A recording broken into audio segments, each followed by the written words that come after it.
Hello friends, स्वागत है एक बार फिर से आपका V star education YouTube channel पे।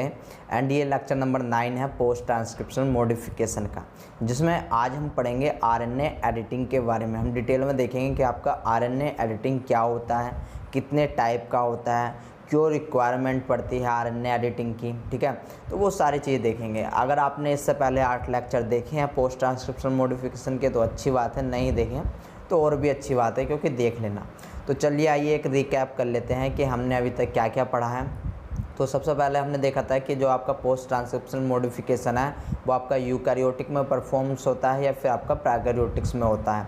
डिटेल में देखा था हमने कौन कौन से स्टेप इसमें इन्वॉल्व होते हैं, कैपिंग क्या होता है, स्प्लाइसिंग क्या होता है। कैपिंग के बारे में हमने कैपिंग के स्टेप पढ़े थे कि कैपिंग के आपके 3 स्टेप होते हैं, फिर हमने इसके फंक्शन देखे थे। फिर हम स्प्लाइसिंग पर गए थे, जिसमें हमने बात की थी कि आपके जो इंट्रॉन मतलब कि नॉन कोडिंग वाला पार्ट होता है, जिसको हम जंक पार्ट बोल देते हैं, उसको हम बाहर निकालते हैं, रिमूव करते हैं। ठीक है ना। फिर हमने मैकेनिज्म देखी थी कि किस प्रकार से हम इंट्रॉन को बाहर निकाल सकते हैं। फिर हमने टाइप्स ऑफ इंट्रॉन्स देखे थे कि आपके इंट्रॉन्स कितने टाइप के होते हैं। ग्रुप फर्स्ट इंट्रॉन देखा, ग्रुप सेकंड इंट्रॉन हमने देखा। फिर हमने दोनों के बीच डिफरेंस क्या होता है डिटेल में बात की। फिर हम ग्रुप 3 इंट्रॉन पे बड़े ही प्यार से गए थे और हमने फिर स्प्लाइसोसोम्स पढ़ा। हमने पूरी की पूरी स्प्लाइसोसोम्स की यूनिट पढ़ी कि स्प्लाइसोसोम्स की यूनिट क्या होती है, किसका फंक्शन क्या होता है। हमने ये सारी बातें पढ़ चुके हैं। फिर हम माइनर स्प्लाइसोसोम्स पे गए, जिसको हमने अल्टरनेटिव माइनर स्प्लाइसोसोम्स बोला था, जिसको हमने डिटेल में यहाँ पर देखा था। ठीक है ना।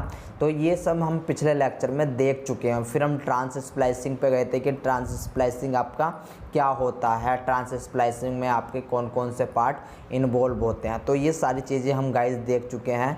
आज का जो हमारा मेन लेक्चर है उसको बोलते हैं आरएनए एडिटिंग। ठीक है ना। आरएनए एडिटिंग, देखो जैसे इसका नाम बता रहा है एडिटिंग, किसी चीज़ में एडिटिंग करना। और ये एडिटिंग जो होगी वो किस में होगी, तो आपके आरएनए में एडिटिंग होने वाली है। ठीक है ना। आप देखते होंगे कि आपने सुना होगा फ़ोटो एडिटिंग, किसी का फ़ोटो एडिट करना। ठीक है ना। किसी की वीडियो एडिट करना, वहाँ पर क्या होता है हम कट पेस्ट करते हैं, थोड़ा सा जो भी हमें एक्स्ट्रा पार्ट चमकता है वो हम कट कर देते हैं। या फिर अगर हमें उसमें कोई वीडियो है हमारे पास, अगर इस वीडियो में हमें कुछ जोड़ना होता है अलग से तो हम उसमें जोड़ देते हैं। तो इसी जो ये प्रोग्राम होता है इसी चीज़ को हम एडिटिंग बोलते हैं। ठीक है ना। और ये हम करते हैं आरएनए के लेवल पे, इसलिए हम इसको बोलते हैं आरएनए एडिटिंग। एक्चुअल में देखो हम बात करेंगे कि इसकी ज़रूरत क्यों पड़ी। ठीक है ना। इसकी ज़रूरत क्यों पड़ी, क्यों हम आरएनए एडिटिंग को पढ़ते हैं, तो हम ध्यान से देखना, इसको हम ध्यान से पढ़ते हैं। तो देखो आपको भी पता होगा कि जो आपका पोस्ट ट्रांसक्रिप्शन मॉडिफिकेशन होता है ये आपका यूकैरियोटिक्स में होता है। ये कहाँ पर होता है, ये आपका यूकैरियोटिक्स में होता है। तो यूकैरियोटिक्स में मैंने आपको बताया है कि जो यूकैरियोटिक्स होता है उसका नेचर एक्चुअली मोनोसिस्टोनिक टाइप का होता है। कैसा होता है, मोनोसिस्टोनिक टाइप का होता है। अब ये मोनोसिस्टोनिक क्या होता है गाइज, तो मैं वैसे तो आपको बता चुका हूँ, लेकिन मैं फिर भी यहाँ पर आपको बताने की कोशिश करता हूँ कि मोनोसिस्टोनिक उसको बोलते हैं जब आपका एक जीन से, याद रखना आपका, जब वन जीन से वन प्रोटीन का निर्माण हो, यानी कि एक जीन से एक प्रोटीन का निर्माण हो, तब इसको मोनोसिस्टोनिक बोला जाता है। ठीक है ना। तब इसको क्या बोला जाता है, तब इसको मोनोसिस्टोनिक बोला जाता है। एंड यूकैरियोटिक्स जो होते हैं वो मोनोसिस्टोनिक होते हैं, जबकि जो आपके प्रोकैरियोटिक्स होते हैं वे आपके कैसे होते हैं, पॉलीसिस्टोनिक होते हैं। ये बात मैं आपको पहले भी बता चुका हूँ। तो अब देखो, अब यहाँ पर प्रॉब्लम क्या आ जाती है वो देखने की कोशिश करो। अब मान लो हमारा शरीर है, हमारे शरीर के अंदर almost 50 lakh, around 50 lakh protein की आवश्यकता होती है। ठीक है ना। जिसमें से कम लाखों इसमें आपके एंजाइम्स ही होते हैं। तो अब ये 50 लाख प्रोटीन की हमें ज़रूरत होती है, रिक्वायरमेंट होती है। तो इसका मतलब हमारे शरीर में 50 लाख जीन होने चाहिए। ठीक है ना। क्योंकि हमने पढ़ा है कि जो आपका यूकैरियोटिक्स होता है वो मोनोसिस्टोनिक टाइप का होता है, एक जीन से एक प्रोटीन बन रही है। तो अब हमें रिक्वायरमेंट है 50 लाख प्रोटीन की, डेली जो हमें नीडेड होती है कि हमें इतनी प्रोटीन की आवश्यकता, डिफरेंट प्रोटीन की आवश्यकता होती है। तो इसके अकॉर्डिंग हमारे शरीर के अंदर 50 लाख जीन होने चाहिए। बट गाइज ऐसा नहीं होता, हमारे शरीर के अंदर ऑलमोस्ट ऑन एन एवरेज 30,000 के आसपास ही जीन प्रेजेंट होते हैं, ठीक है ना। 30,000 के आसपास ही जीन प्रेजेंट होते हैं। अब प्रॉब्लम क्या है कि भाई साहब ऐसा है कि एक जीन से एक प्रोटीन ही बन रही है हमारे यहाँ पर, क्योंकि हम यूकैरियोटिक्स हैं, हम मोनोसिस्टोनिक टाइप का है। तो अब ये जो प्रॉब्लम आ गई है कि केवल 30,000 जीन हैं और हमको क्या चाहिए, हमको ऑलमोस्ट 50 लाख प्रोटीन की आवश्यकता है, रिक्वायरमेंट है। तो अब इसकी पूर्ति कैसे होगी 50 लाख प्रोटीन की इन 30,000 जीन से, ठीक है ना। देखो, अगर हमने डीएनए के लेवल पर कुछ छिड़खानी करी, अगर हमने डीएनए के लेवल पर कुछ छिड़खानी करी, तब यहाँ पर हमारा म्यूटेशन कोज होगा। यहाँ पर क्या होगा, यहाँ पर हमारा म्यूटेशन कोज होने वाला है। म्यूटेशन गाइज मैं आपको पढ़ा चुका हूँ कि म्यूटेशन क्या होता है, म्यूटेशन के कितने टाइप्स होते हैं, एंड म्यूटेशन को फिर हम किस प्रकार से हील कर सकते हैं, ठीक है ना। अब डीएनए के लेवल पे तो हम कोई छेड़खानी कर नहीं सकते, क्योंकि हमारे पास 30,000 जीन हैं, तो ये 30,000 के 30,000 जीन ही इस डीएनए में प्रेजेंट होंगे। तो अब हम करेंगे क्या, जो डीएनए से, याद रखो आपको भी पता होगा कि रेप्लिकेशन में क्या होता है कि जो आपका न्यूक्लियोटाइड होते हैं उनको रेप्लिकेट कर दिया जाता है। फिर आपका आता है ट्रांसक्रिप्शन प्रोसेस। ट्रांसक्रिप्शन में क्या होता है कि डीएनए से आपका आरएनए बनाया जाता है, डीएनए से आपका आरएनए बनाया जाता है।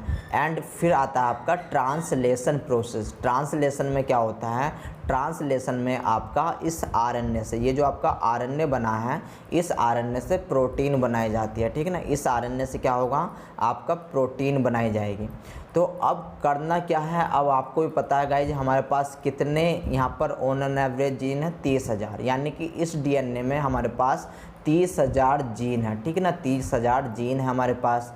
तो हम क्या करेंगे कि जैसे ही डीएनए से आरएनए बनेगा, जैसे ही डीएनए से आरएनए बनेगा, तो एक ही जीन से हम जो हैं, हम क्या करने वाले हैं, हम डिफरेंट टाइप के आरएनए बना लेंगे, ठीक है ना। डिफरेंट टाइप के आरएनए बना लेंगे। किस प्रकार से, तो हम करेंगे आरएनए के अंदर एडिटिंग, हम करेंगे आरएनए के अंदर एडिटिंग, यानी कि इस आरएनए में हम कुछ ना कुछ चेंज करेंगे।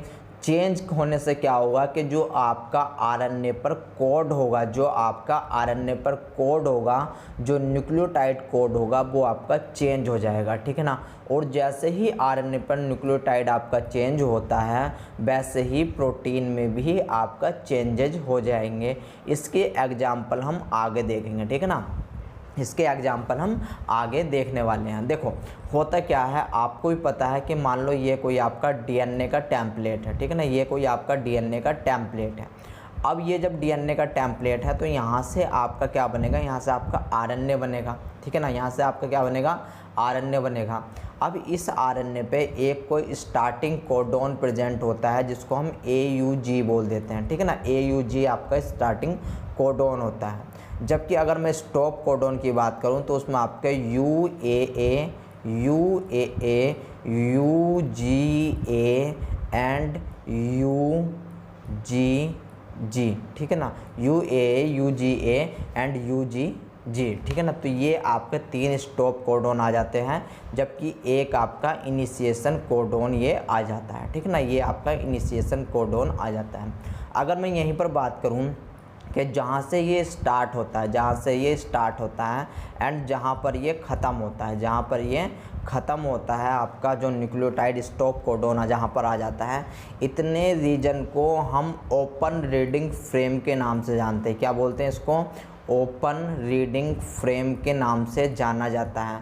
जबकि जो इसके लेफ़्ट राइट वाला एरिया होता है, इसको हम UTR बोल देते हैं। इसको क्या बोलते हैं हम, इसको हम UTR बोलते हैं, अनट्रांसक्राइब रीजन, ठीक है ना। अनट्रांसक्राइब रीजन, यानी कि जब आपका यहाँ से प्रोटीन का निर्माण होगा, तो प्रोटीन के लिए केवल और केवल इतने न्यूक्लियोटाइड की ही आपको रिक्वायरमेंट होती है, इतने केवल और केवल इतने न्यूक्लियोटाइड की ही रिक्वायरमेंट होती है। इसलिए इसको ट्रांसक्राइब रीजन भी बोल देते हैं, याद रख लेना। इसको हम ट्रांसक्राइब रीजन के नाम से भी जानते हैं, ठीक है ना, ट्रांसक्राइब रीजन के नाम से भी जानते हैं। अब देखो यहाँ पर क्या होता है कि अब आपका जो प्रोटीन बननी है वो यहाँ से लेकर के एंड यहाँ तक बननी है। अब इसके बीच में क्या होता है कि इसके बीच में आपके न्यूक्लियोटाइड प्रेजेंट होते हैं, डिफरेंट न्यूक्लियोटाइड ये प्रेजेंट हो सकते हैं, ठीक है ना, ये न्यूक्लियोटाइड प्रेजेंट होते हैं। तो इस आरएनए के लेवल पे ही क्या करते हैं हम कि ये जो न्यूक्लियोटाइड आपके ओआरएफ रीजन के अंदर हैं इनमें हम चेंज कर देते हैं, ठीक है ना। यहाँ पर टी नहीं आता है, यहाँ पर टी की जगह यूरेसिल आता है, इस बात को याद रख लेना, ठीक है, क्योंकि डीएनए में आपका थायमीन आता है जबकि आपका जो आरएनए होता है उसमें आपका यूरेसिल आता है थायमीन के जगह पर। यह चीज़ मैं आपको बता चुका हूँ गाइज। तो देखो यहाँ पर अब हुआ क्या है कि हमें क्या करना है, अब ये जो हमारे पास आरएनए है, ये जो आरएनए है इसके जो ये ओपन रीडिंग फ्रेम है, आपसे क्वेश्चन पूछा जाता है कि जब आप आरएनए में एडिटिंग करते हो तो कौन से रीजन में करते हो, यूटीआर में करते हो या फिर ओआरएफ रीजन में करते हो। तो अब आपको पता चल गया है कि हम ओआरएफ रीजन में जो है वो चेंजेज करेंगे। अब ये जो चेंजेज होते हैं आरएनए में, ठीक है ना, ये जो चेंजेज होते हैं आरएनए में ये दो प्रकार से हो सकते हैं, ठीक है ना, ये दो प्रकार से हो सकते हैं। पहला प्रकार है कि या तो हम ये जो आपको न्यूक्लियोटाइड चमक रहे हैं ये इन न्यूक्लियोटाइड में हम केमिकल चेंज कर दें, इनमें हम क्या कर दें, इनमें हम केमिकल चेंज कर दें, ठीक है ना। पहला तो ये हो गया कि हम इन न्यूक्लियोटाइड में केमिकल चेंज कर दें, कोई सभी जैसे डीएमिनेशन कर सकते हैं, डीमिथाइलेशन कर सकते हैं। मोस्टली डीएमिनेशन देखने को मिलता है, आगे हम बात करेंगे कि किस प्रकार से आपको डीएमिनेशन देखने को मिलता है, ठीक है ना। या फिर हम क्या कर सकते हैं कि यहाँ पर न्यूक्लियोटाइड जैसे कि आपका ये यूरेसिल है, ठीक है ना, जैसे कि आपका ये यूरेसिल है, यूरेडाइन भी बोल देते हैं इसको, तो इसको हम या तो रिमूव कर दें, या तो इसका हम रिमूव कर दें, या फिर हम एक्स्ट्रा यूरेसिल जो हमारा यूरेडाइन है उसको हम यहाँ पर ऐड कर दें, ठीक है ना। तो अब हमने क्या करा, या तो हम केमिकल चेंज कर सकते हैं या फिर हम डिलीशन या फिर एडिशन कर सकते हैं किस आपके न्यूक्लियोटाइड का, ठीक है ना। तो ये चीज़ करना आपका कहलाता है RNA editing. I hope guys अब आपको आरएनए एडिटिंग का मतलब क्या होता है कम से कम इतनी बात समझ में आई होगी। अब देखो इसके स्टेटमेंट पे चलते हैं हम के स्टेटमेंट पे क्या लिखा हुआ है कि RNA editing is a post transcriptional RNA processing. ये आपका पोस्ट ट्रांसक्रिप्शनल आरएनए प्रोसेसिंग एक इवेंट होता है, ठीक है ना, जो कि आपका जो है परफॉर्म होता है कब, जब आपका पोस्ट ट्रांसक्रिप्शनल मॉडिफिकेशन हो रहा होता है तब, ठीक है ना। एंड इसकी रिक्वायरमेंट क्यों पड़ती है, मल्टीपल प्रोटीन बनाने के लिए। एक जीन से ही मल्टीपल प्रोटीन आपकी बनाने के लिए रिक्वायरमेंट पड़ती है इस आरएनए एडिटिंग की, ठीक है ना। एंड ये स्पेसिफिकली कहाँ पर परफॉर्म होता है, यूकैरियोटिक्स में परफॉर्म होता है, इस बात को भी याद रख लेना। In which nucleotide sequence of pre mRNA is actually change. हम क्या करते हैं, जो आपका प्री एमआरएनए होता है उसमें या तो हम चेंज कर दें, ठीक है ना, जब आपका ट्रांसलेशन होना होता है उससे पहले। आपको मैंने अभी भी बताया है कि ट्रांसक्रिप्शन में क्या होता है, ट्रांसलेशन में क्या होता है। तो ट्रांसलेशन में, ठीक है, आगे देखो कि यहाँ पर क्या बोला गया है कि जो आपका RNA processing event in which nucleotide sequence of pre mRNA is actually change prior to translation. यानी कि आपका जो है जो आरएनए एडिटिंग इवेंट्स है वो आपका बिफोर ट्रांसलेशन, मैंने आपको पहले भी बता रखा है कि ट्रांसलेशन, ट्रांसक्रिप्शन, रेप्लिकेशन क्या होता है। यानी कि जो आपका आरएनए एडिटिंग है वो बिफोर ट्रांसलेशन परफॉर्म हो रही है।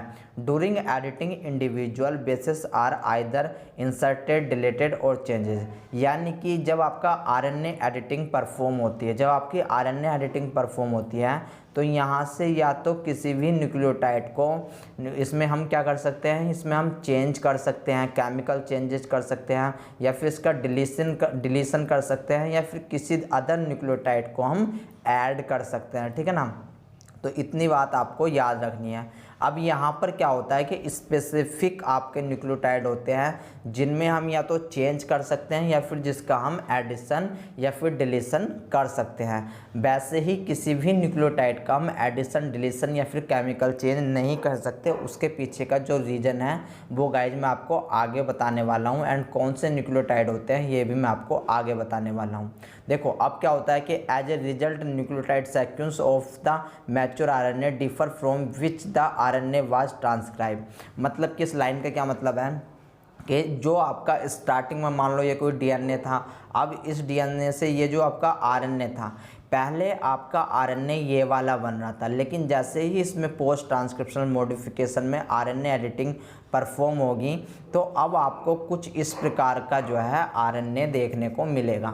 एंड ये जो आपका आरएनए होगा, जो ये आपका आरएनए बनेगा, जो पहले आरएनए बन रहा था अब उससे डिफरेंट होगा, यानी कि उससे ये दूसरा आरएनए बन जाएगा। एंड जब ये दूसरा आरएनए बनेगा तो इससे बनने वाली जो प्रोटीन होगी वो भी डिफरेंट होगी, यानी कि इससे बनने वाली प्रोटीन ये डिफरेंट एंड ये डिफरेंट, और हमको यही चाहिए था। ठीक है, लाइट भाग चुकी है गाइज, इसलिए थोड़ा सा अंधेरा अंधेरा चमक रहा है, बट कोई बात नहीं। ठीक है ना। इसके बाद देखो कि आपका RNA editing is another way for a cell to produce different protein from the same DNA sequence. तो इस प्रकार से हम क्या कर सकते हैं कि जो पहले आपका डीएनए था, एक ही डीएनए से हम दो डिफरेंट टाइप के आरएनए का निर्माण कर सकते हैं। ठीक है ना। एंड ये जो आपका प्रोटीन बनाएंगे ये भी आपकी डिफरेंट प्रोटीन का निर्माण करने वाले हैं इस आरएनए एडिटिंग की सहायता से। ठीक है, इतनी बात समझ में आ गई, बहुत अच्छी बात है। तो अब देख लेते हैं कि इसके टाइप्स क्या होते हैं, कितने टाइप्स के होते हैं। हालांकि आपको मैं बता चुका हूं कि जो आपका आरएनए एडिटिंग है उसके दो टाइप होते हैं। ठीक है ना, आपके आरएनए एडिटिंग के दो टाइप होते हैं। तो मैं यहाँ पर वैसे तो आगे लिखा हुआ है, इसको एक्चुअली गाइज मैं एक बार पढ़ा चुका हूँ, उसमें आपका जो ऑडियो थी वो ऑडियो उसमें रिकॉर्ड नहीं हो पाई, तो इसलिए मुझे दोबारा पढ़ाना पड़ रहा है। ठीक है ना, दोबारा मुझे ये पढ़ाना पड़ रहा है। तो यहाँ पर फिर भी कोई बात नहीं, चलो देख लो। तो पहला है कि हम क्या कर सकते हैं, या तो हम किसी भी न्यूक्लियोटाइड एक्चुअल नहीं होता, यहाँ पर कुछ न्यूक्लियोटाइड होता है जिसमें हम केमिकल चेंज कर सकते हैं। ठीक है ना, यानी कि पहला हम कर सकते हैं क्या कि हम केमिकल चेंज कर सकते हैं, यानी कि जो साइट स्पेसिफिक चेंज होता है वो हम परफॉर्म कर सकते हैं। एंड ये जो आपका केमिकल चेंज होता है ये आपका केवल और केवल दो न्यूक्लियोटाइड का होता है, जिसमें आपका एडेनिन एंड आपका साइटेडीन होता है। ठीक है ना, एडेनिन एंड आपका साइटेडीन होता है। अब इन दो का ही क्यों होता है, आपका यूरेसिल का क्यों नहीं हो पाता, या फिर आपका जो है वो जैसे कि यहाँ पर ग्वाइनिन का क्यों नहीं हो पाता, तो हम देखने की कोशिश करेंगे कि क्यों आपका यूरेडिन का नहीं होता है एंड क्यों आपका ग्वाइनोसिन का नहीं होता है केमिकल चेंज। अब इसके बाद अगर मैं दूसरी बात करूं तो दूसरा हम क्या कर सकते हैं, या तो हम डिलीशन कर सकते हैं न्यूक्लियोटाइड का या फिर हम एडिशन कर सकते हैं। ठीक ना, या तो हम डिलीशन कर दें, किसी भी न्यूक्लियोटाइड नहीं होता, आपका स्पेसिफिक जो आपका यूरेडिन होता है, जो आपका स्पेसिफिक यूरेडिन होता है, यूरेसिल होता है, हम केवल उसी का डिलीशन कर सकते हैं या फिर उसी का एडिशन कर सकते हैं। ऐसा क्यों गाइस, तो ऐसा भी मैं आपको बताने वाला हूँ, इसका भी जवाब मैं आपको देने वाला हूँ। ठीक है ना। तो अब यहाँ पर आपको दो प्रकार इसके पता लग गए होंगे, एक आपका होता है केमिकल चेंज, दूसरा होता है आपका डिलीशन या फिर एडिशन। जब हम केमिकल चेंज की बात करते हैं तो मैंने अभी आपको बताया है कि स्पेसिफिकली हम केवल और केवल दो न्यूक्लियोटाइड का ही केमिकल चेंज कर सकते हैं, इसमें भी हम इनका डीएमिनेशन करेंगे। ठीक है ना, सॉरी, इसमें भी हम इनका क्या करेंगे, डीएमिनेशन करते हैं। एंड ये जो डीएमिनेशन होता है ये बाद में क्या होता है, जब हम इनका डीएमिनेशन करेंगे तो जो आपका एडिनोसिन है, जो आपका ये एडिनोसिन है ये आपका बदल जाता है आइनोसिन में। ठीक ना, ये आपका बदल जाता है किसमें, आइनोसिन में चेंज हो जाएगा जब हम इसका डीएमिनेशन करेंगे। एंड जो आपका सिस्टेडीन है ये आपका कन्वर्ट हो जाएगा यूरेडिन में। ठीक है ना, ये कन्वर्ट हो जाएगा आपका यूरेडिन में कन्वर्ट हो जाएगा। ठीक है ना, तो अब आप देख रहे होंगे कि जो आपका सिस्टीन है वो आपका यूरेडिन में कन्वर्ट हो गया, लेकिन मैंने आपको बताया कि हम यूरेडिन तथा ग्वाइनोसिन का यहाँ पर जो है डीएमिनेशन या फिर केमिकल चेंज नहीं कर सकते। ऐसा क्यों? क्योंकि देखो भाई साहब, जब हम यूरेडिन को चेंज करेंगे तो यूरेडिन कन्वर्ट हो जाएगा आपका थायमीन में, ठीक है ना। यूरेडिन किस में कन्वर्ट हो जाएगा? ये कन्वर्ट हो जाएगा आपका थायमीन में। एंड थायमीन आरएनए में नहीं पाया जाता, ये आपका डीएनए में पाया जाता है गाइज। इसलिए हमें कोई फ़ायदा नहीं मिलेगा यूरेडिन का कन्वर्ट करने में, इसलिए यूरेडिन का कन्वर्जन या फिर केमिकल चेंजेस नहीं होता, इसका डीएमिनेशन नहीं हो पाता। जबकि जब हम ग्वाइनोसिन का जो आपका डीएमिनेशन करेंगे तो ये जो आपका ग्वाइनोसिन है ये आपका कन्वर्ट हो जाएगा। देखो ये जो आपका ग्वाइनोसिन है ये आपका स्पेसिफिकली कन्वर्ट होता है आपका जैंथीन में, ठीक है ना। ये आपका जैंथीन में कन्वर्ट हो जाएगा। एंड जब ये जैंथीन में कन्वर्ट होगा तो जो जैंथीन होता है, जैंथीन कोई भी आपका जो है किसी भी प्रोटीन का निर्माण नहीं करता। ये जैंथीन बाई प्रोडक्ट होता है यूरिक एसिड का, ठीक है ना। बाई प्रोडक्ट होता है यूरिक एसिड का। तो आपको इतनी बात याद रखनी है।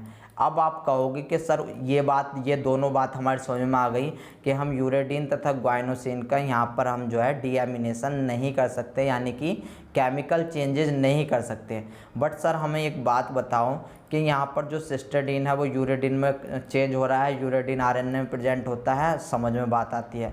ये जो आपका एडेनिन है ये आइनोसिन में कन्वर्ट हो रहा है। आइनोसिन तो हमने पढ़ा ही नहीं है, तो याद रख लेना ये जो आइनोसिन होता है ये आपका जो है फंक्शन करता है जैसे कि सिस्टीन फंक्शन करता है, ठीक है ना। जैसे कि सिस्टीन फंक्शन करता है वैसे ही आपका ये फंक्शन यहाँ पर परफॉर्म करता है, ठीक है ना। तो अब आपको समझ में आ गया कि आपका एडेनिन तथा आपका साइटिडीन में ही क्यों यहाँ पर चेंज हो रहा है, केमिकल चेंज क्यों हो रहा है। जबकि जब हम बात करते हैं डिलीशन एंड एडिशन की तो यहाँ पर केवल आप यूरेडिन का ही या तो डिलीशन कर सकते हो या फिर एडिशन कर सकते हो। इसके पीछे का जो रीज़न होता है वो होता है आपका इवोल्यूशन, ठीक है ना। इवोल्यूशन, जब हम इवोल्यूशन पढ़ेंगे तब हम देखेंगे कि क्यों यहाँ पर आपका यूरेडिन का या तो डिलीशन हो रहा है या फिर एडिशन हो रहा है, ठीक है। तो ये सारी बातें हम देखेंगे। और अगर अब मैं इनमें बात करूं कि आपका या तो केमिकल चेंज या फिर डिलीशन या फिर एडिशन, इनमें मोर कॉमन कौन होता है, तो जो आपका केमिकल चेंज होता है ये आपका मोर कॉमन होता है, यानी कि आपका फ्रिक्वेंटली जो आपका केमिकल चेंज होता है वो होता है, ठीक है ना। जबकि जो डिलीशन या फिर एडिशन की जो आपकी क्रिया होती है ये आपकी लेस स्टेबल कह सकते हो आप इसको, या फिर लेस अकरिंग होता है, आपका कम पाया जाता है, ठीक है। अब यहाँ पर भी देखो जब हम बात करते हैं केमिकल चेंजेस में तो आपसे पूछा जाता है कि आपका जो एडेनोसिन है या फिर साइटिडीन है इनमें मोर कॉमन कौन होता है। तो जो आपका एडेडीन है, ये जो आपका एडेनोसिन है ये आपका मोर कॉमन होता है, ठीक है ना। ये आपका मोर कॉमन होता है। अभी हम बात करेंगे कि किस प्रकार से हमें इनमें चेंजेस करना है। केवल मैंने अभी आपको एक प्रकार से एग्जाम्पल समझाया है, ठीक है ना। ये हालांकि मैं आपको पहले बता चुका था जिसकी ऑडियो रिकॉर्ड नहीं हो पाई है, ठीक है ना। जिसमें ऑडियो रिकॉर्ड नहीं हो पाई तो एक बार इसको समझ लो कि जो आपका आरएनए एडिटिंग होता है वो आपका दो प्रकार का होता है। पहले को बोलते हैं हम साइट स्पेसिफिक आरएनए एडिटिंग, दूसरे को बोलते हैं हम इंसर्शन और deletion types of RNA editing, यानी कि ये दो प्रकार के आपके आरएनए एडिटिंग होते हैं। यहाँ पर जो आपका यूरेडिन होता है, यूरेडिन जो होता है ये आपका थायमीन में चेंज होगा एंड थायमीन आपका आरएनए में नहीं पाया जाता है, इसलिए यहाँ पर यूरेडिन का चेंज हम नहीं करते। इसके बाद ग्वाइनिन की बारी आती है। ग्वाइनिन में आपका जो है वो जैंथीन में कन्वर्ट होता है एंड ये जो जैंथीन होता है ये आपका यूरिक एसिड का बाई प्रोडक्ट होता है। एंड जैंथीन किसी भी प्रोटीन सिंथेसिस में इन्वॉल्व नहीं होता, इसलिए हम यूरेडिन तथा ग्वाइनोसिन को हम यहाँ पर केमिकल चेंजेस नहीं करते। हम केवल या तो आपका साइटिडीन या फिर आपका एडेनिन का ही केमिकल चेंजेस करते हैं, ठीक है। जो आपका साइटिडीन होता है जब हम इसका डीएमिनेशन करते हैं तब ये कन्वर्ट होता है यूरेडिन में, एंड जब हम आपका एडेनिन का करते हैं तो तब ये कन्वर्ट होता है आइनोसिन में। आइनोसिन जो होता है वो ऐसे ही फंक्शन करता है जैसे कि आपका साइटिडीन करता है, इस बात को याद रख लेना, ठीक है ना। तो अब इसको बड़े ध्यान से देखो कि यहाँ पर chemical change in the nucleotide at a position, ठीक ठीक है ना। किसी एक पोजीशन पे जब हम न्यूक्लियोटाइड चेंज करते हैं या फिर साइट स्पेसिफिक आरएनए एडिटिंग करते हैं तो उसी को हम चेंजेस या फिर डीएमिनेशन बोलते हैं। डीएमिनेशन ऑफ साइटिडीन या फिर एडेनिन रेसिड्यू का करते हैं, ठीक है ना। और यहाँ पर क्या होता है कि out of 4 nucleotide uracil residue, जो आपका यूरेसिल रेसिड्यू होता है, uracil residue are either deleted or inserted. या तो हम आपका यूरेडिल को, जो आपका यूरेसिल है, इसका हम डिलीशन या फिर एडिशन कर सकते हैं। It's require gRNA. जब हम किसी भी यूरेसिल का आपका या तो एडिशन या फिर डिलीशन करते हैं तब हमको गाइड आरएनए जीआरएनए की रिक्वायरमेंट होती है। ये जीआरएनए क्या होता है अभी बात करने वाले हैं हम आगे, ठीक है ना।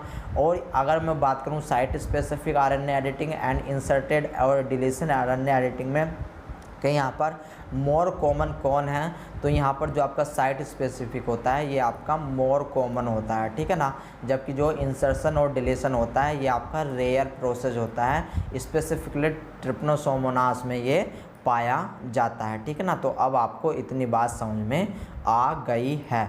अब चलते हैं आरएनए। तो साइट स्पेसिफिक को अब डिटेल में देख लेते हैं, ठीक है ना। साइट स्पेसिफिक को डिटेल में देख लेते हैं, जो कि आपका पहला टाइप है जिसमें केमिकल चेंजेज हो रहा है, जिसमें केमिकल चेंजेज हो रहा है यानी कि डीएमिनेशन हो रहे हैं। अब हमने दो चीज़ का डीएमिनेशन पढ़ा, या तो आपको एडिनोसिन का डीएमिनेशन देखने को मिलेगा या फिर आपको साइटिडीन का डीएमिनेशन देखने को मिलेगा, ठीक है ना। तो हमें ये दोनों ही पढ़ने हैं। तो याद रखना लेना, जो आपका एडिनोसिन है, एडोसिन आपका कन्वर्ट होता है आइनोसिन में, ठीक है ना। ये कन्वर्ट होता है आइनोसिन में। एंड ये जो आपका आइनोसिन होता है ये सेम ऐसे फंक्शन करता है जैसे कि आपका साइटिडीन फंक्शन करता है, ठीक है ना। जब हम साइटिडीन को जब हाइड्रोजन बॉन्डिंग कराते हैं ग्वाइनोसिन से, ठीक है ना, तो ये आपके ट्रिपल बॉन्डिंग बनाती है। तो इस बात को याद रख लेना, ठीक है ना। तो हालांकि मैं ये बातें आपको पहले भी बता चुका हूँ। तो एडिनोसिन को पहले देख लो कि किस प्रकार से आपका एडिनोसिन डीएमिनेशन होता है। The deamination of adenosine to inosine is catalysed by enzyme adenosine deaminase acting on RNA. यानी कि जब आपको एडिनोसिन का डीएमिनेशन करते हो जिसके कारण जो आपका एडिनोसिन होता है वो आइनोसिन में कन्वर्ट होता है, यहाँ पर आपको एक एंजाइम्स की ज़रूरत होती है जिस एंजाइम्स को हम एडार बोल देते हैं, ठीक है ना। Adenosine deaminase acting on RNA इसकी फुल फॉर्म होती है, ठीक है ना। इस बात को आप याद रख लेना।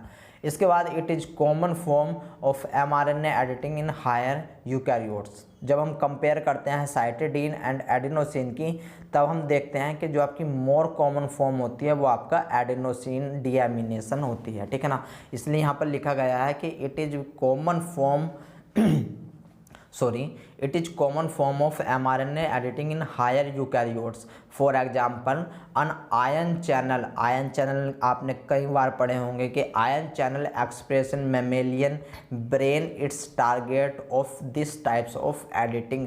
आप देखते होंगे जब आप आयन चैनल पढ़ते हो ब्रेन में, ठीक है ना। जब आप देखते हो कि जो आपके नर्वस सिस्टम है, जो जब आपका नर्वस सिस्टम काम करता है तो वहाँ पर आपको डिफरेंट टाइप के आयन चैनल देखने को मिलते हैं। तो वे जो डिफरेंट टाइप के आयन चैनल होते हैं स्पेसिफिकली एक ही जीन से बनते हैं, बट उनके पीछे जो रीजन होता है वो क्या होता है कि एडिनोसिन डीएमिनेशन आपका रीजन होता है, ठीक है ना। अभी मैं आपको बताने वाला हूँ इसको कि किस प्रकार से आपको वो देखने को मिलता है, ठीक है।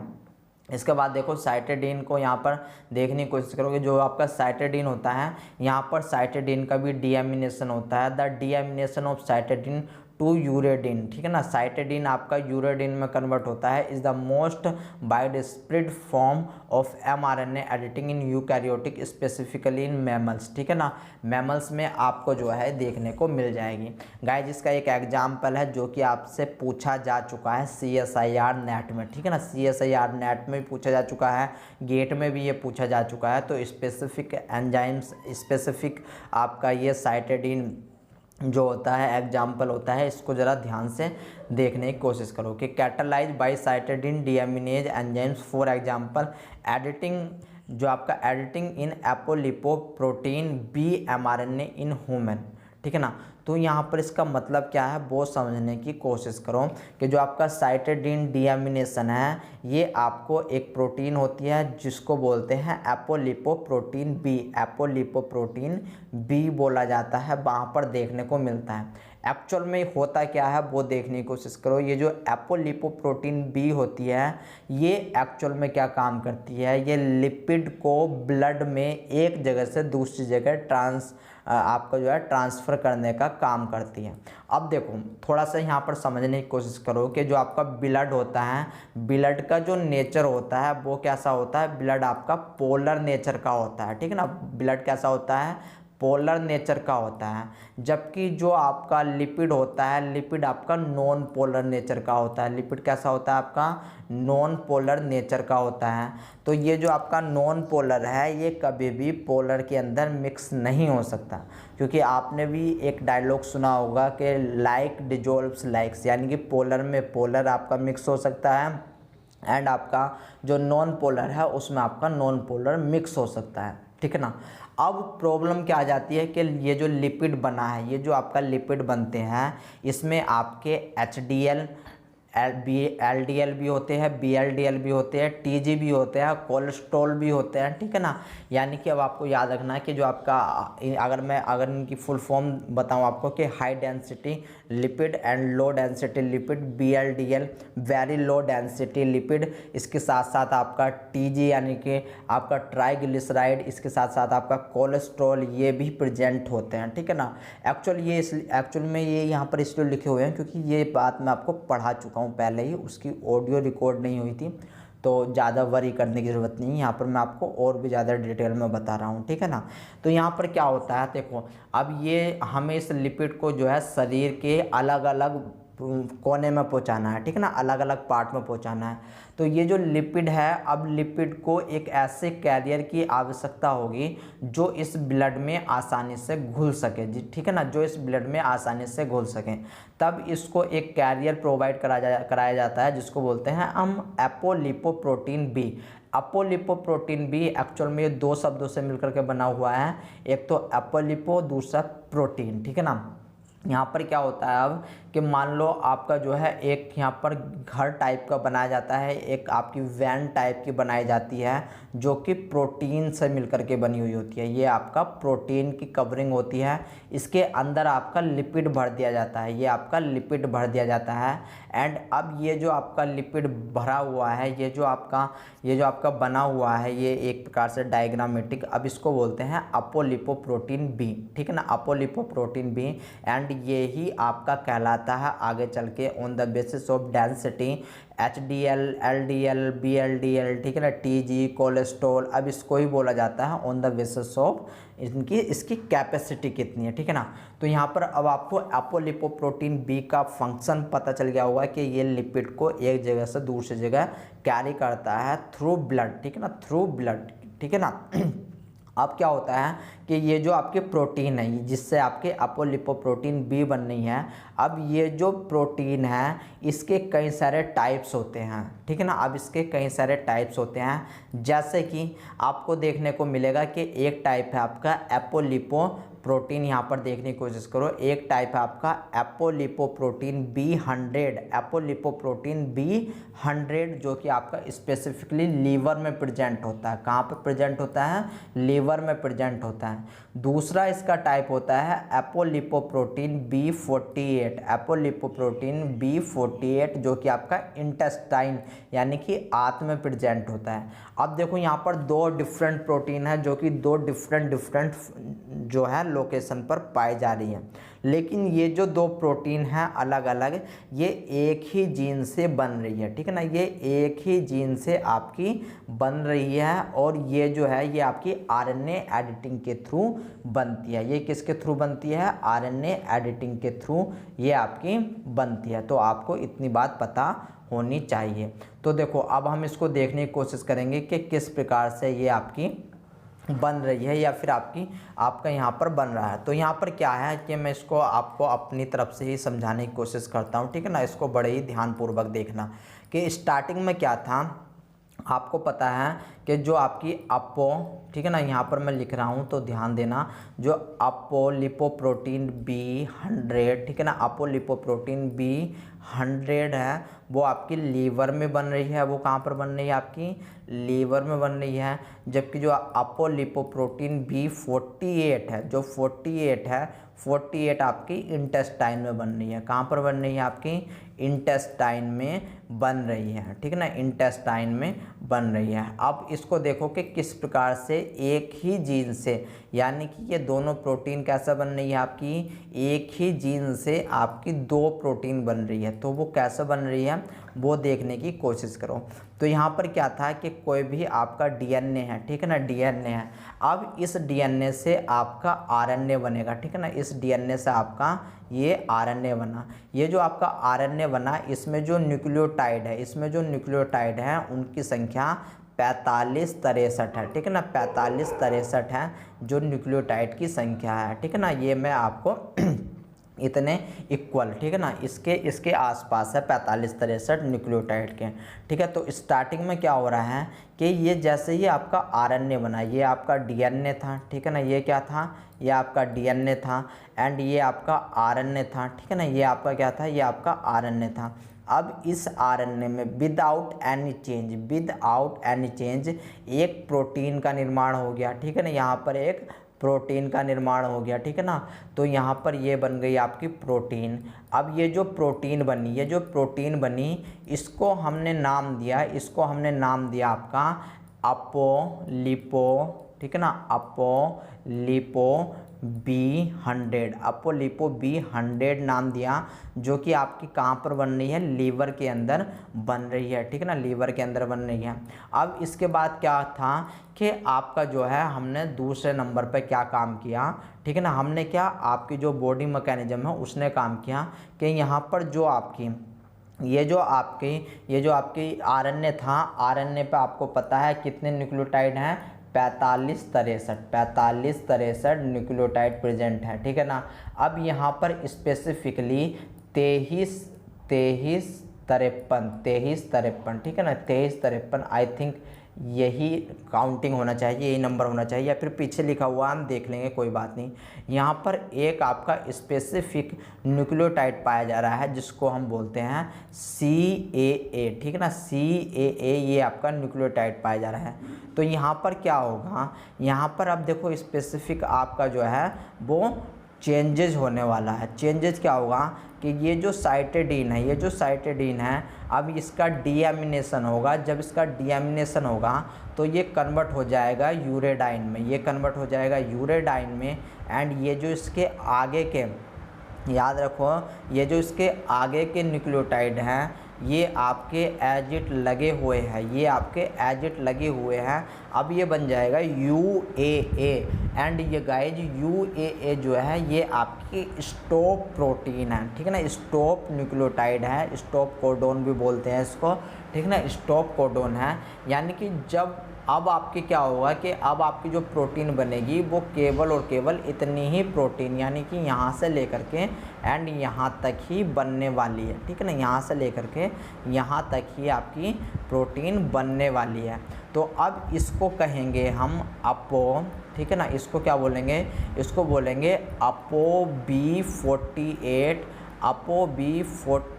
जो कि कहाँ पर बन रही है? आपकी इंटेस्टाइन में बन रही है, ठीक है ना, इंटेस्टाइन में बन रही है।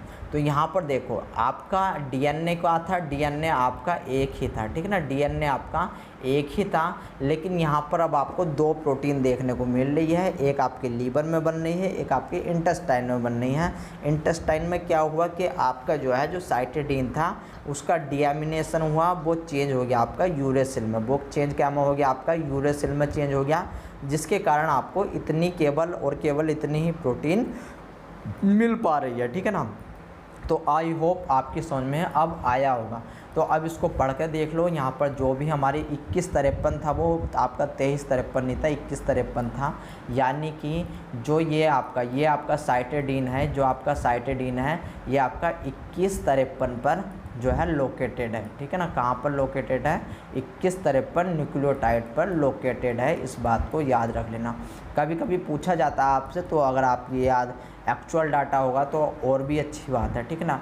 तो अब इसको पढ़ कर देखो कि यहाँ पर अपोलिपो बी जो आपकी अपोलिपो प्रोटीन बी है और द प्लाज्मा प्रोटीन, ये आपकी प्लाज्मा प्रोटीन होती है दैट प्ले की रोल इन द असेंबली, ठीक है ना, जो कि आपकी असेंबली में, असेंबली किसकी? प्रोटीन आपकी लिपिड की, ठीक है ना, यानी कि लिपिड की असेंबली में, ट्रांसपोर्ट में and metabolism of plasma lipoprotein, ठीक है ना, प्लाज्मा लिपोप्रोटीन में हेल्प करती है।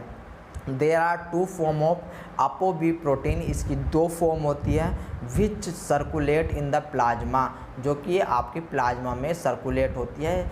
पहली होती है आपकी अपो बी 100, दूसरी होती है आपको अपो बी 48। एक ही जीन से दोनों में बनती है। पहला जो आपकी अपो बी 100 होती है ये आपकी लीवर में पाई जाती है, जो दूसरी होती है अपो बी 48 ये आपकी इंटेस्टाइन में पाई जाती है, ठीक है ना। जो आपकी अपो बी 100 है, apo B 100 and apo B 48 are of 2 different protein but they are product of a single gene. यहाँ पर देखो single gene in different tissue में एक ही जीन से जो आपकी लिपोप्रोटीन है उसका निर्माण हो रहा है। In the liver full length, liver में आपको फुल लेंथ देखने को मिलेगी जो कि आपकी होने वाली है, जिसको हम बोलते हैं apo B 100 is made and secreted into the blood stream in the intestine site specific deamination cytosine residue to uridine within CAA, ठीक है ना, ये आपका ए है, इस बात को याद रख लेना। यानी कि जो आपकी इंटेस्टाइन है वहाँ पर आपको साइट स्पेसिफिक चेंज देखने को मिलने वाला है, ठीक है ना, साइट स्पेसिफिक चेंज देखने को मिलने वाला है। एंड ये जो चेंज होगा, ये जो आपका जो साइटेडीन है 2153 न्यूक्लियोटाइड पे, जो कि आपका विद इन एक्सोन 26, यहाँ पर एक्सोन का नंबर भी दे रखा है आपका 26 है, उसके अंदर प्रेजेंट है, converted CAA to stop codon, यानी कि CAA से आपका जो है UAA में चेंज हो जाएगा, यानी कि स्टॉप कोडोन में चेंज हो जाएगा। The result this ending is that a truncated polypeptide of only 2153 यानी कि 2153 अमाइनो एसिड, जिसको हम apo B 48 made in the intestine, यानी कि आपका जो है केवल और केवल 2153 न्यूक्लियोटाइड का ही वो फिर वो जो आपकी प्रोटीन है वो रह जाएगी, ठीक है ना। तो ये आपका एग्जाम्पल था इस साइटेडीन का, ठीक है ना, इस साइटेडीन का।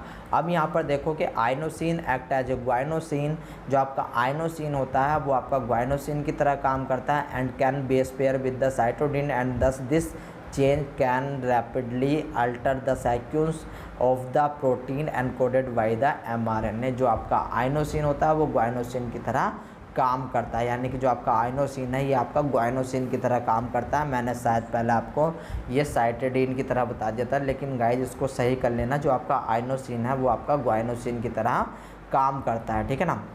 इसके बाद ये सारी चीज़ें मैं बता चुका हूँ, ये आपके वही एग्जाम्पल है, इसको एक बार जूम करके देख लेना कि किस प्रकार से आपका एक टोटल प्रोटीन बन रही है, दूसरी आपकी जो है वो आपका 2153 नंबर पर CAA आ रहा है। तो यहाँ पर आपको जो है वो इतनी ही प्रोटीन देखने को मिल पा रही है, ठीक है ना, इतनी ही प्रोटीन देखने को मिल पा रही है।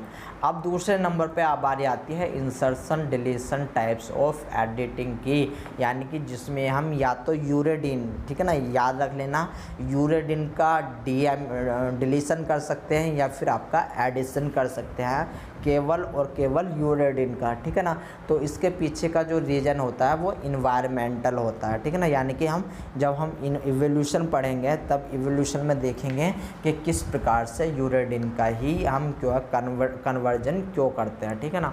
इसके पीछे इवोल्यूशन कारण होता है। तो यहाँ पर क्या होता है, यहाँ पर एक गाइड आरएनए की ज़रूरत पड़ती है, ठीक है ना। यहाँ पर क्या होता है कि found in mitochondria mRNA of trypanosomes, यानी जो आपका ट्रिप्नोसोमोनास होता है उसके जो माइटोकॉन्ड्रिया होता है उसका जो एमआरएनए होता है वहाँ पर ये पाया जाता है।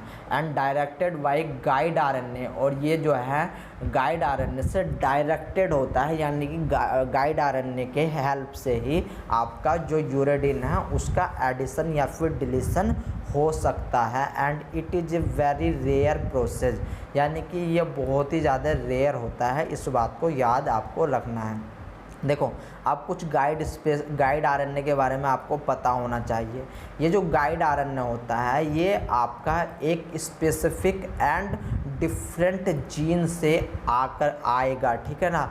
जब आपका इंसर्शन और डिलीशन होगा तो जो आपका जी आरएनए है वो आपका डिफरेंट, याद रखो, डिफरेंट जीन से आएगा, ठीक है ना।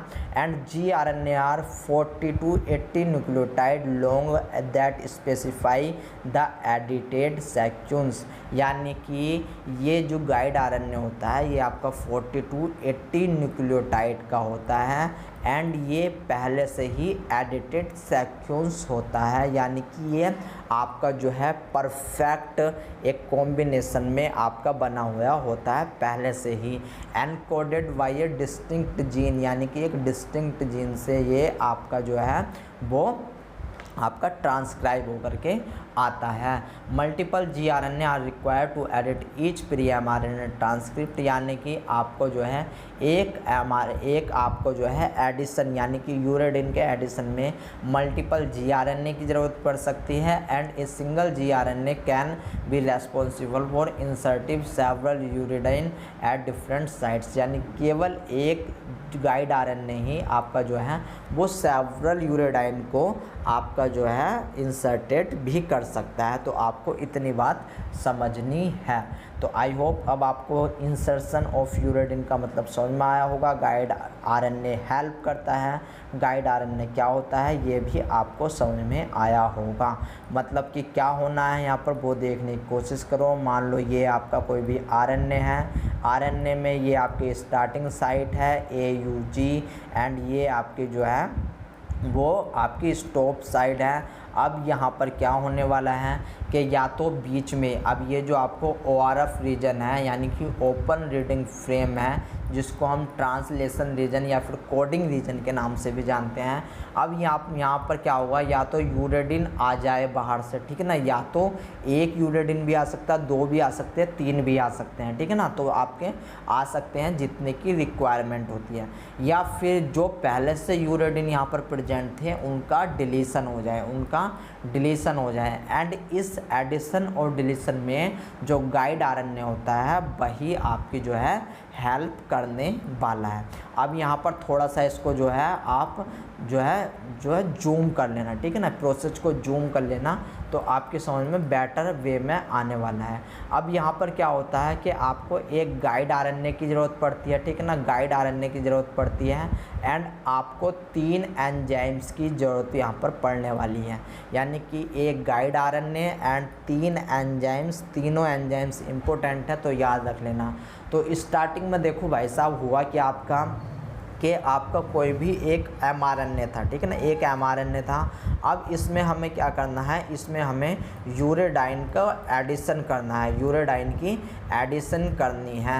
तो जैसे ही यूरेडाइन की एडिशन करनी है तो जिस लोकेशन पर हमें यूरेडाइन की एडिशन करनी होगी वहाँ पर क्या होगा, सबसे पहले हमारा गाइड आरएनए आकर के इसके साथ कॉम्प्लीमेंट्री, याद रख लेना, कैसी बाइंडिंग करेगा, कॉम्प्लीमेंट्री बाइंडिंग करेगा, यानी कि एक ही साथ हमारा U जुड़ेगा, G के साथ हमारा C जुड़ेगा, ठीक है ना। तो ये होती है आपकी कॉम्प्लीमेंट्री, यानी कि जिसको हम हिंदी में पूरक बोलते हैं, पूरक बाइंडिंग। तो यहाँ पर आकर के ये आपका mRNA से gRNA यहाँ पर आकर के अटैच होगा। अटैच होने के बाद क्या होगा, अब दूसरे एंजाइम्स की ज़रूरत यहाँ पर आएगी, लेकिन उससे पहले क्या होगा, जो आपका जहाँ से आपका यूरेडिन का एडिशन होना है उस लोकेशन पर क्या होगा, यहाँ पर एक बल्ज आउट बन जाएगा gRNA में, एक बल्ज आउट बन जाएगा gRNA में। इसका पता कैसे चलेगा, इसका पता स्पेसिफिकली सेक्शंस होते हैं उसके थ्रू चल जाता है, ठीक है ना, उसके थ्रू चल जाता है।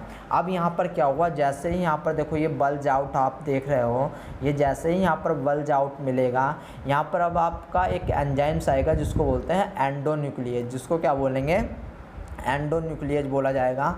एंड ये जो एंडोन्यूक्लियेज है ये यहाँ पर कट मारेगा, ठीक है ना, ये आपका कट मारेगा। एंड जैसे ही कट लगेगा तो जो gRNA आपका बल्ज आउट नीचे को हुआ था, अब वो सीधा होना स्टार्ट हो जाएगा, ठीक है ना, सीधा होना स्टार्ट हो जाएगा। एंड यहाँ पर आपके 2 एडेनिन आ जाएंगे, ठीक है ना, यहाँ पर क्या होगा, 2 एडेनिन आ जाएंगे। एंड इन 2 एडेनिन को देख के ही आपका जो DNTP होता है, जो आपका यूरेडाइन है, ये यूरेडाइन क्या करेंगे, एक एंजाइम्स जिसको बोलते हैं यूरेडाइल ट्रांसफरेज एंजाइम्स, जिसको क्या बोलेंगे, यूरेडाइल ट्रांसफरेज एंजाइम्स। उस यूरेडाइल ट्रांसफरेज एंजाइम्स के कारण यहाँ पर जो यूरेडाइन है वो कॉम्प्लीमेंट्री बनाएंगे इस एडेनिन से कॉम्प्लीमेंट्री बनाएंगे। एंड जैसे ही कॉम्प्लीमेंट्री बनाएंगे यहाँ पर यूरेडिन आकर के अटैच हो जाएगा, ये यूरेडिन आकर के यहाँ पर अटैच हो जाएगा। जैसे ही यूरेडिन अटैच होगा, एक एंजाइम्स तीसरा आएगा, पहला एंजाइम्स एंडोन्यूक्लियेज था, दूसरा एंजाइम्स आपका यूरेडाइल ट्रांसफरेज था, तीसरा एंजाइम्स आपका लाइगेज आएगा। एंड ये लाइगेज आपका सील कर देगा, जो यूरेडाइन है उसको सील कर देगा। एंड सील होने के बाद अब आपका क्या होगा कि ये जो आपका gRNA है, जो आपका गाइड RNA है, इसका रिमूवल हो जाएगा, यानी कि ये आपका रिमूव हो जाएगा, ठीक है ना, ये आपका रिमूव हो जाएगा गाइज। तो ये था आपका यूरेडाइन का कि किस प्रकार से यूरेडाइन आपका आकर के ऐड हो रहा है, ठीक है ना, किस प्रकार से ऐड हो रहा है। अगर हमको यूरेडाइन का यहाँ से डिलीशन करना होता तब भी आपका सेम प्रोसेस आपको देखने को मिलता, ठीक है ना, सेम प्रोसेस देखने को मिलता। तो आई होप गाइज ये आपकी समझ में आया होगा। अब नेक्स्ट टॉपिक रहेगा आपका पॉली एडिनाइलेशन। तो ये RNA एडिटिंग आपकी यहीं पर समाप्त होती है। तो मिलते हैं नेक्स्ट लेक्चर में, तब तक के लिए दोस्तों टाटा एंड बाय बाय।